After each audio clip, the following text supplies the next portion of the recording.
যে আমরা আপনার ছাত্র ছাত্রীকে আমরা পড়াচ্ছি ক্লাসে, আপনারটা ক্লাস পড়াচ্ছি, তাহলে কেন আপনি আপনার সন্তানকে কোচিংয়ে পাঠাবেন? কোচিংকে চিরতরে বিদায় দিতে হলে আপনারা যারা শিক্ষক আছেন, আপনারা আপনাদের সন্তানকে, আপনাদের শিক্ষার্থীদেরকে আপনাদের ক্লাসরুমে পড়াশোনা করাতে হবে।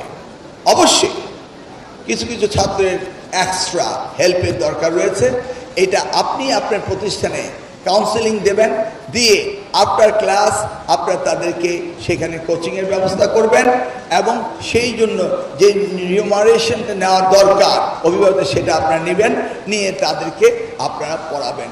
বাইরের কোচিং সেন্টারে তখনই যাওয়া বন্ধ হবে যখন শিক্ষকরা সকলেই সচেষ্ট হবেন।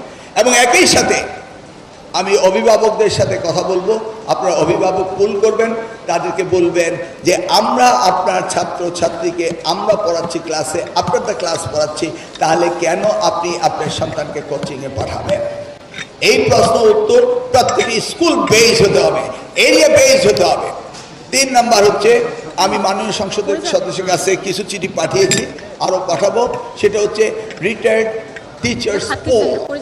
আমি ঢাকা শহর ছাড়া, ঢাকা শহর একটু অন্য বিষয় রয়েছে, যে কোনো কনস্টিটিউয়েন্সিতে যদি রিটায়ার্ড টিচার্স পুল করা হয়, তাদেরকে ইনভলভ করা হবে এডুকেশন সেক্টরে, এবং ওই রিটায়ার্ড টিচার্স পুল থেকে যদি আমরা ম্যানেজমেন্ট কমিটির সভাপতি বানাই, শিক্ষকদের প্রতিনিধি শিক্ষককেই যদি বানাই যিনি রিটায়ার্ড, তাহলে আরও সুন্দর হবে না?